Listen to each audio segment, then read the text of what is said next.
This Molfar, Ivan, was probably what I would call the most interesting and, at least from my point of view, the most traditional and legitimate Molfar that I met in Verkhovyna. He was a bit of a different kind from the others. The other Molfar that I met were well known, they had reputations, but Ivan was actually just a friend of my innkeeper's husband from work. He had a full-time day job working in logging, and he focused on that most of the time. And the Molfar abilities, traditions that he had were just to be used in the off hours for people who needed them. And he told me that he sensed a good friend of mine had wished ill upon me, wished something of a kind of curse upon me, and that he would dissipate it. That was his specialty, to get rid of bad wishes, to clean people out.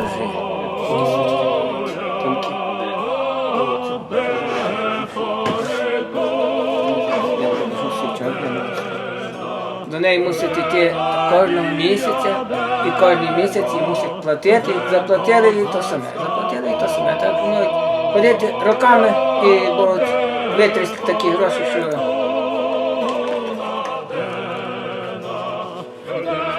But as he burned my hair, he prayed and took different clumps and kept putting it into the fire until the entire clump of hair was gone. And that was in itself supposed to clean me out, to clean me of these bad wishes that the person gave.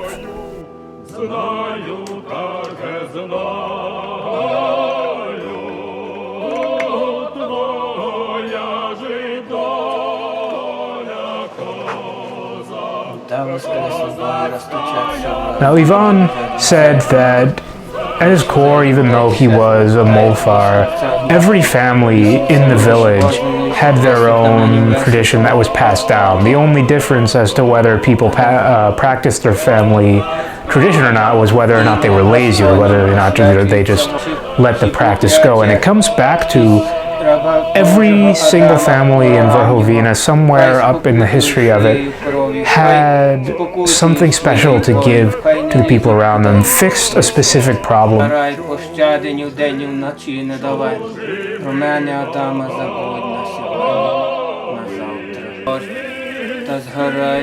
He gave me specific rules, like don't give or receive any gift from anyone for 3 days.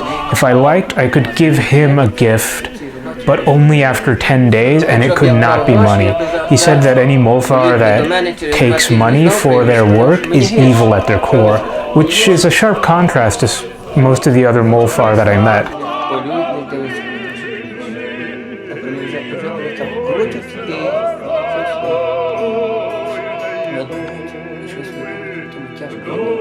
And when we look at ourselves, when we look at the bigger picture, everything we do outside of our job, outside of our duties and what we do, also shapes the world around us. And if we think about the way that we give and receive money, the way that we give our services, the way that we give to someone else, and whether or not we should receive something back, how we give something back, I think when we look at that in the same way that this Molfar has, by following a strict set of rules that he said, if we can make those same guidelines for ourselves in whatever we do, I think it can add a lot of legitimacy to our work, and it can help us understand how in, economies that focus more on individuals or small businesses, how they fit into the mix and how we can get these communities to work together.